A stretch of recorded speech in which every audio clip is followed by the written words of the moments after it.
morning, students. Good afternoon or good evening. Whatever time you are doing your learning, I'm here for you. Today we're going to talk about a particular type of free verse poetry called slam poetry. This poetry is not meant to slam things necessarily or put them down, though it is often used as societal critique. What it really is it's poetry that's meant to be read out loud. We're going to talk about some of the qualities of slam poetry, and then I'm going to read you a slam poem that I wrote when I was in college. I will also link in the description box below some slam poems that I find really interesting and really entertaining. There are absolutely tons of them on YouTube for you to check out. Let's get into the lesson. The PBS television series, The United States of Poetry, said, "A strand of new poetry began at Chicago's Green Mill Tavern in 1987, when Mark Smith found a home for the poetry slam." Yes, this type of poetry started from one man. From this ex-construction worker turned performer rose a movement called the Poetry Slam. Since then, performance poetry like this has spread throughout the world, to cities large and small, to people young and old, and even to classrooms. Let's learn a little bit more about the poetry slam or slam poetry so that you can try your hand at writing your own. The slam poem has been around since the 1980s. This might seem old to you, but in poetry terms, this is actually pretty new. The slam poem does not rely on rhyming or traditional poetry structure. In fact, the one thing that all slam poems have in common is that they don't follow any poetry rules necessarily. They might rhyme if a poet really wants to emphasize something, but they don't have to. They might have similar lines or similar meter if a poet wants it to be like that, but it doesn't have to. With that, the slam poem has a free form structure, meaning that it does not have a certain number of stanzas, a certain number of lines, or a certain number of syllables per line.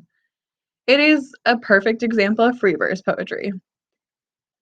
The slam poem is roughly based off of the free verse style of beat poets. One example of these poets is Allen Ginsberg.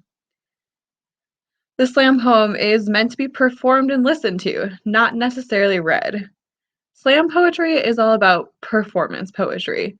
It got its start in a jazz club where people would come and share their emotions, their struggles, the things that they were frustrated with in society.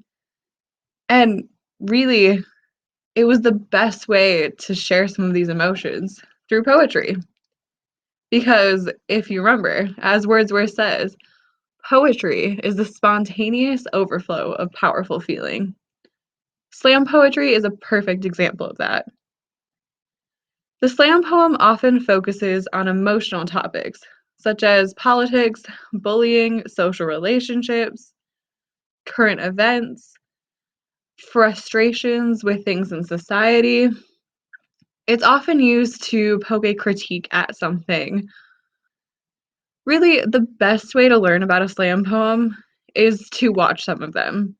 If you keep watching this video, I'm going to read you a slam poem that I wrote, but I also have several really awesome slam poems linked in the description box below. Let's listen to my slam poem, and be sure to check out a few more before you get started writing. Okay, so the slam poem I'm going to read to you today is called Lipstick Laundry Detergent, and it was a poem that I wrote when I was in college and I accidentally washed a tube of lipstick with all of my laundry. Not only was this really frustrating, but with that mistake, it compounded in my mind so many other mistakes I've read in the past. I use a lot of allusion within this poem, and I'm going to try my best to read it in a way that you can understand and appreciate it.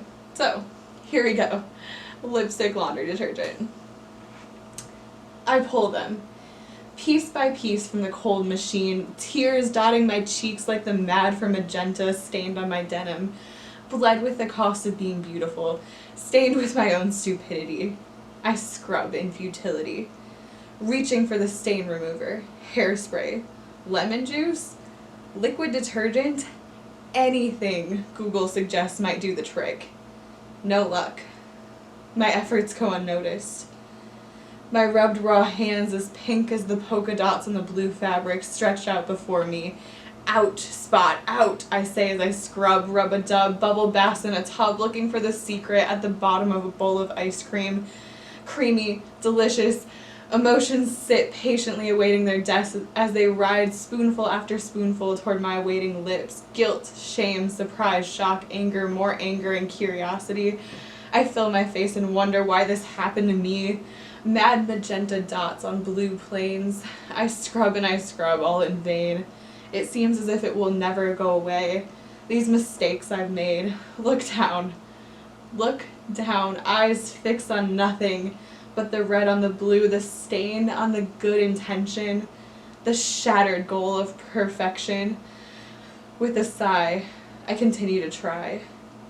Now, I look back, and I wonder why I never saw past those mad magenta mistakes, past that stained, stretched out fabric, toward the sky.